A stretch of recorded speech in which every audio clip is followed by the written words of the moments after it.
I've worked for. Like when you introduced yourself and you said these are people who I've DJ'd before, and then in Right, that building, like, oh, okay, you work with all these people. Wow, okay, right, you know what I'm saying? Yes. right. But yeah, when you attach yourself with somebody solely, that then you're known as, you know, that person's counterpart technically. I'll say, oh, that's Macho Man Randy Savage's bootlacer. I mean, you know what I mean? Like, Yeah, What?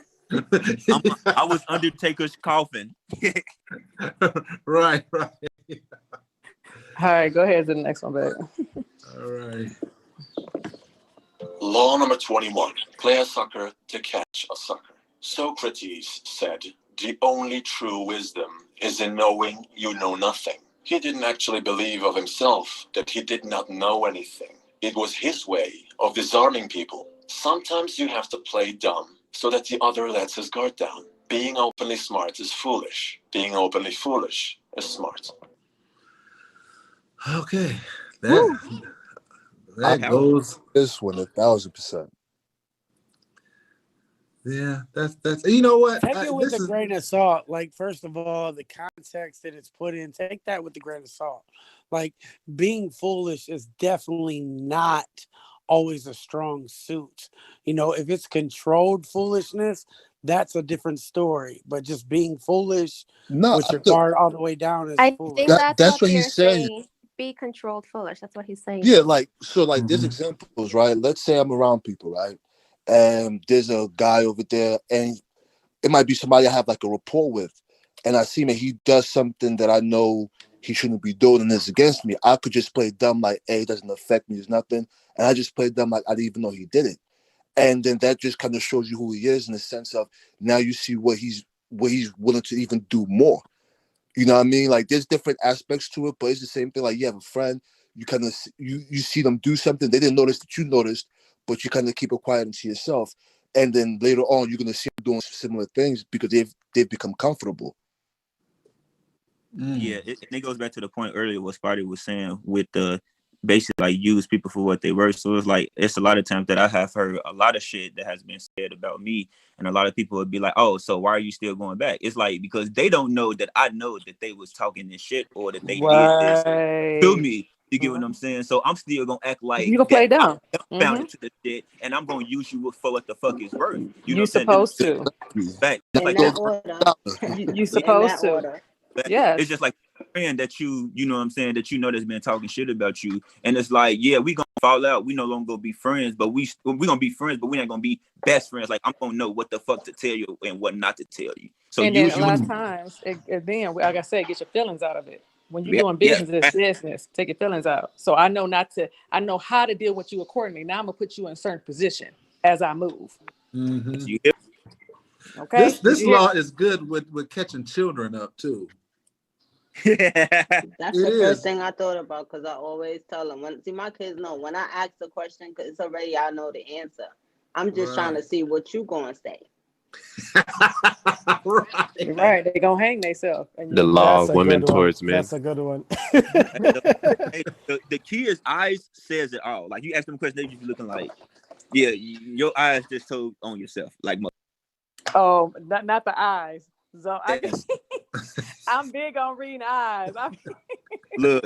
And look, my niece and my nephew blows me because like it's like when I know that they doing something, they'll give me like a little attitude, roll their ass look, and it just make me so mad. Like I would knock you out. Like I know you like roll your ass at me, like do not do it. Cause I used to do it, you know what I'm saying, with the ass. So it's like now seeing them do it, it just irks my soul and just like you just tricked on yourself, dog. Good luck. You know, Yeah, but yeah, definitely play. I think play that one more time too, because again, so people can understand too. It's not saying that you're doing foolish things. Sometimes you got to play the fool and just sit back and take notes on how to actually move accordingly for play it plays for yourself.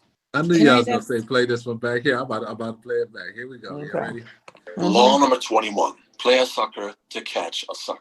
Socrates said, the only true wisdom is in knowing you know nothing. He didn't actually believe of himself that he did not know anything. It was his way of disarming people. Sometimes you have to play dumb so that the other lets his guard down. Being openly smart is foolish. Being openly foolish is smart.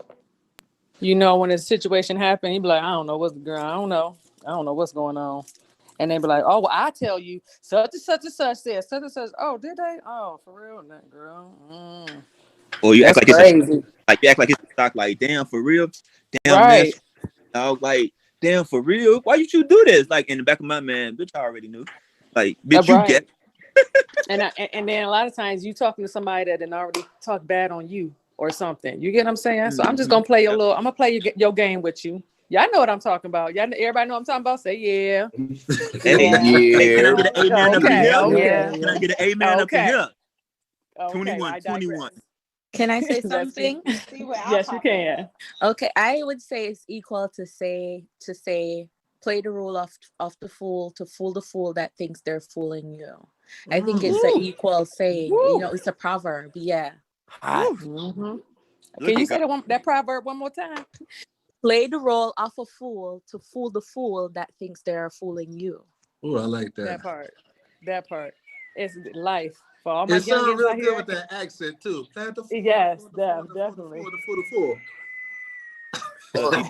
Hey, pussy get fucked. Right. Yeah. Well, so I think we got notes on that one. Everybody agreed on that one. Well, damn. That's case. Number 22. Where you at? 22? Come on, baby. All right, here we go with 22. Law number 22. Surrender tactic. Transform weakness into power. The Melians were prompted to surrender, but declined the Athenians' offer. Despite their alliance, the Spartans did not come to the rescue. Melos was conquered and their population slaughtered and sold into slavery. To quote Cardinal de Retz, weak people never give way when they ought to. Avoid weakness, but when you find yourself in a weak spot, choose to fight another day. You will lose the current battle, but the war is not over. Oh, yeah. Can I say something?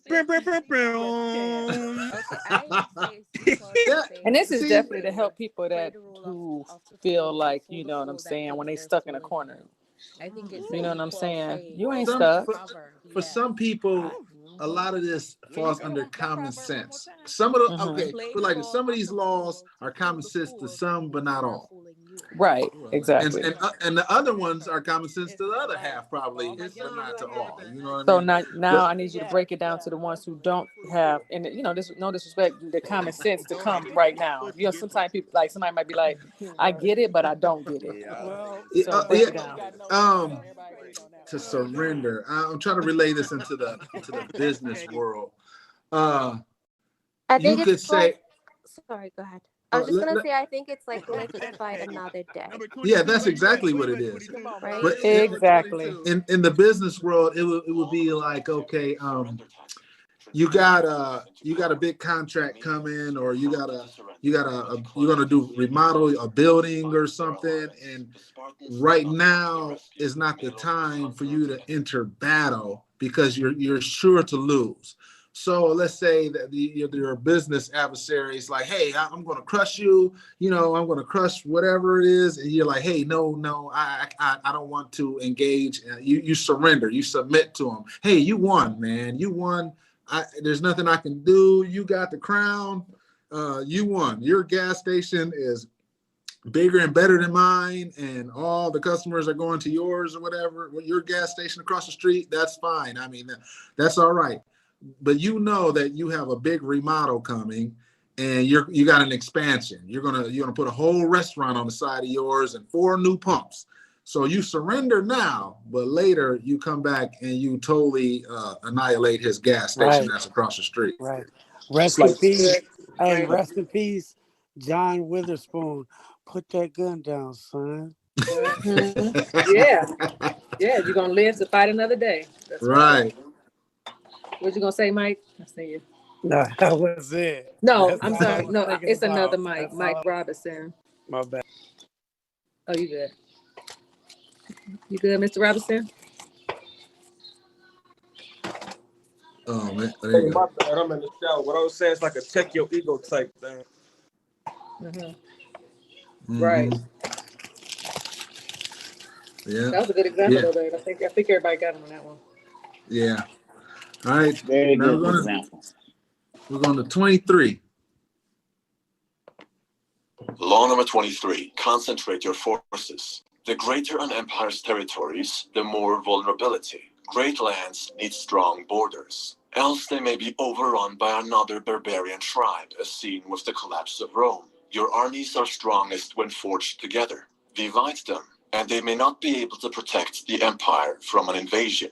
Dedicate your complete focus to one front, using every resource at your disposal and all of your energy to master your craft through total immersion. Law number 20. Okay. Concentrate your forces. This makes me think of Nipsey with all money in. This was his philosophy for the growth of his empire. He would enter endeavors with all money in. He would put all his money in. He concentrated his forces. His whole family would put all their money into making T-shirts. Then they put all their efforts into his mixtapes. They put all their efforts into real estate and so on and so forth, and it grew their empire. But it literally started with T-shirts on the side of the road.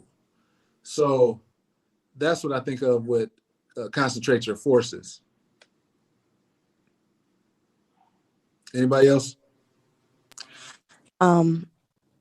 Maybe Spider could attest to this. In the acting world, when you're in acting classes, they tell you about the water in the plant. Have you guys heard that? I'm a little tired and it's 5 a.m. so y'all bear with me. But this is just some good stuff and I don't want to hang up. But you know, if you're watering multiple plants and with the same pot, how do you know one plant is getting enough water to grow? If you keep going around and you got 5 plants in a circle and you taking that flower plot and you just going around the circle, how do you know that one plant got enough water so they could grow? You have to water the plant so it can grow so you can move on to the next. Oh, very, very interesting. I like that. So we have a saying in Jamaica: don't be the jack of all trade, and the master of none. In order to really dominate your field, you want to be able to focus on one thing at a time and become really good at it. Because if I'm looking for somebody to do a website, I don't want to be somebody who do a website and they do plumbing on the side and they do XYZ. I want somebody who is a specialist. If I'm going to pay my money, I want somebody who is a specialist and focus on what they're doing. And people tend to give you more respect when you are able to focus all your energy on one thing. I don't have to worry about you stretching yourself thin. I'm gonna get an expert. So that's what I got from it. You don't want to get gook on your keyboard. Is that what you're saying? You don't want I was chime in. So in music and things like that, talking to like managers and labels, like some things I get two different things from people. But what resonates to me is that when you go in and you talk to these labels, they want to have this idea in your head, this one package. So they don't want it to all over the place. Yes, it's good to have other skills and talents, but what's marketable, what's going to sell is people knowing that you're their go-to for this one certain thing. And then after you grow that, then it's okay to kind of like delve off into other matters. But that's kind of what I got from it. Just focus on something first and get good at that, and then before you start introducing other stuff. Yeah, that's it. Concentrate your forces. A Robert Greene book on mastery talks about that also.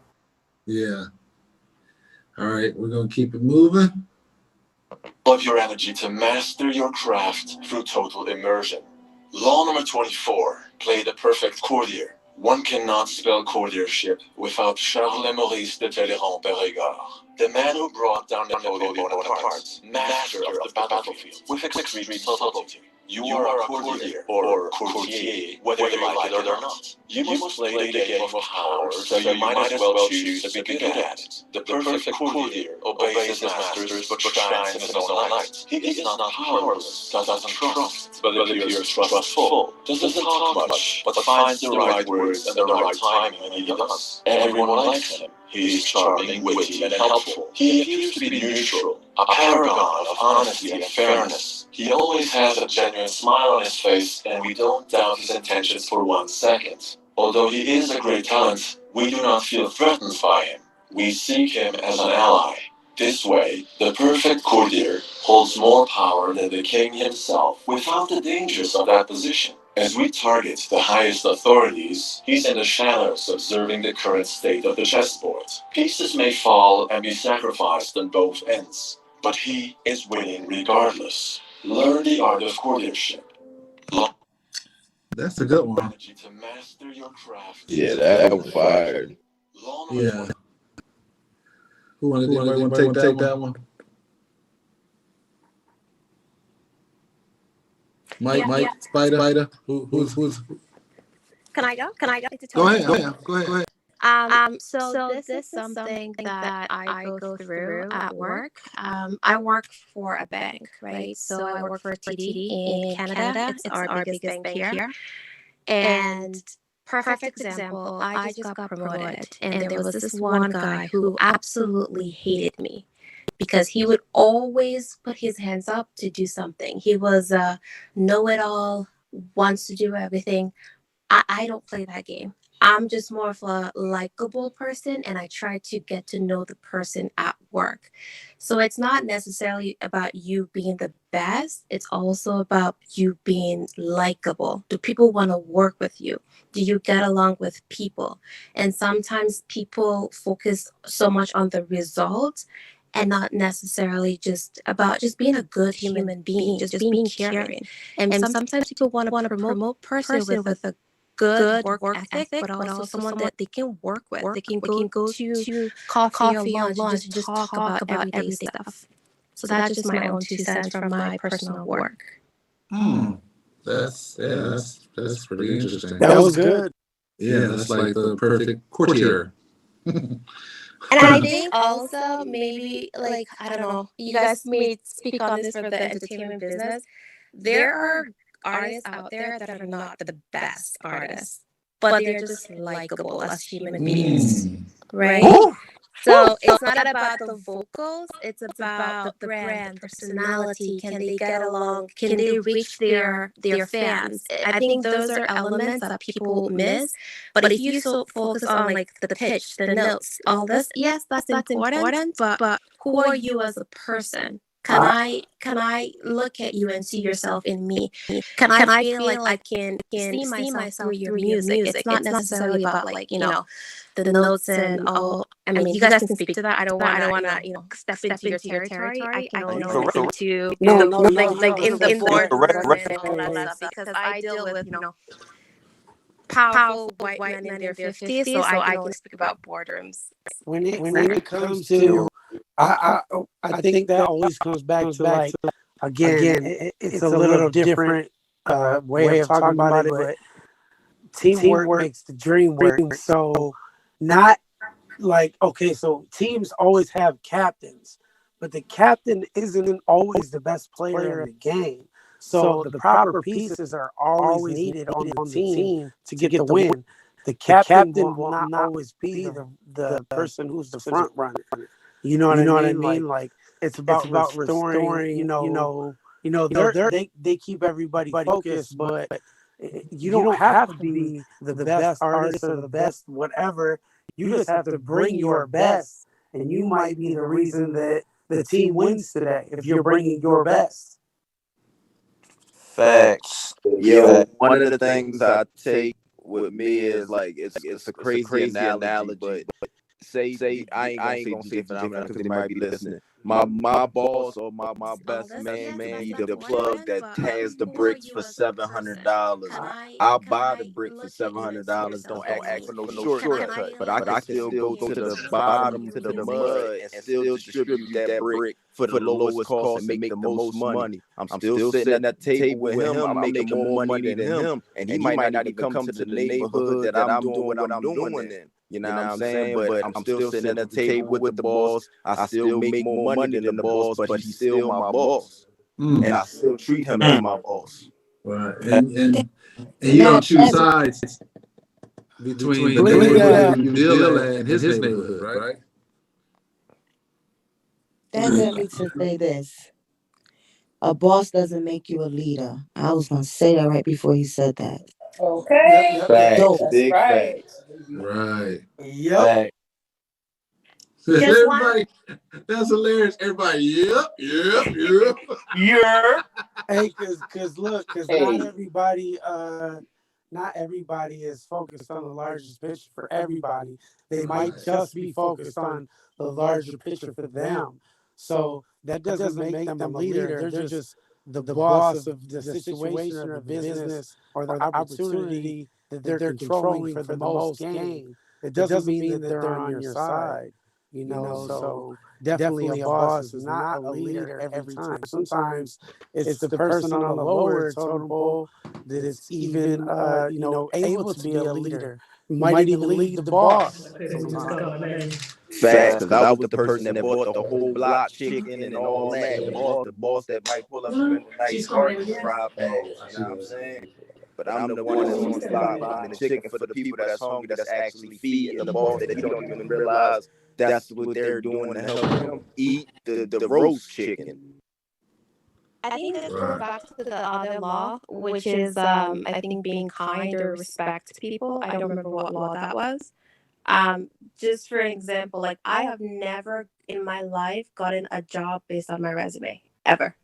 It's always based on talking to people, listening to people, networking with people, friends of a friend, or someone who knows you, right? So it goes back to you never know who you're going to meet. If you're just kind, if you just listen, if you just get along with people, that alone can open up opportunities for yourself that you may not even know who you're talking to.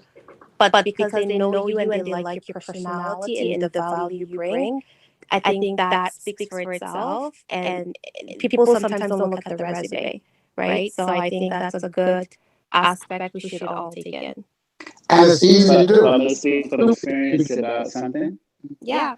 One thing that I remember, and I keep going back to my times in Japan, I was one of the singers that would always get the job. I wasn't always the best singer, but they kept scratching their head wondering, how come this guy gets the job? Well, I got along with the with the food and beverage directors. I got along with the customers. I would always smile, and there was always a positive thing that was said. And those were the things that helped keep me in the mix. So again, applying the fact that you can achieve these things by basically knowing how to get along with people. Yeah. That's a good story. Thanks for sharing that, Frank. Yeah, can I add to the conversation? Yes, please. Yeah, I would say in this particular scenario that somebody referenced All Money In earlier, Nip's camp, and I think that Black Sam would be a good example of this, because Black Sam was the kind of the backbone behind the business ethic that was applied to All Money In, and Nip was the face. So he was the person out front. He was Napoleon in this situation, but Black Sam was the one that really helped make those decisions and helped Nip navigate some of those business decisions that needed to be had, need to be done. So that's just my contribution. Thank you. Yes, definitely. Thank you. Thank you. All right, I'm gonna keep it moving. Here we go. Honor 25. Recreate yourself. Others will call you what they think you are, or what they think they see in you. It's all superficial. Every now and again, you will receive a genuine compliment. But your parents, friends, society, even your governments, expects you to be someone or something else. It's important that you choose to be whatever you want to be, and that you feel free to change whenever you like. You have the freedom to dismiss the opinions of others, even to put on a good show like Gaius Julius Caesar. The world is your stage. It's up to you what role you want to play. Think of life like a book, and you're writing it. You're the main character, so act like it. That's a good one. Hey, what others think of you or of me is none of my damn business. Right. You know what this makes me think of? The first person that comes to my mind is Busta Rhymes. Busta Rhymes recreated himself, I don't know how many times. Then I also think of fast food restaurants like Burger King, McDonald's, and Taco Bell. Especially Taco Bell. Taco Bell recreates themselves every 7 years. Every 7 years, they do a major remodel, a major overhaul. So that's what I think about when I hear that. Recreate yourself. Facts. I bought French fries from Taco Bell now. Right. You buy breakfast from them. You buy breakfast from them now. Right. Yeah, Like like the the cars cars come out with the models. the labels that people place on you, like what Mike was talking about people that still mad at him for something he did 10 years ago. Like let people think what they want to think, but you don't have to be that. You know, you can always create yourself. So my motto is everybody's a form of somebody. So yeah, I might have been this back in the day or whatever the case may be, but today I'm a whole different person. And you know what? Tomorrow I'll be a whole totally different person. Especially as it's so important to be honest with yourself about everything. Boy, LPD. I feel like know who you like are. Don't judge who you are. About to be about here, just bring y'all a little bit of what goes on up on Clubhouse. A lot of people don't know what's going on. I feel like every day we change because we learn shit new every fucking day. So as much as we learn every day, the next day is definitely gonna be fucking different than the day that you met me. Basically, come up on there. Listen, I totally recreated myself. These were my hours, late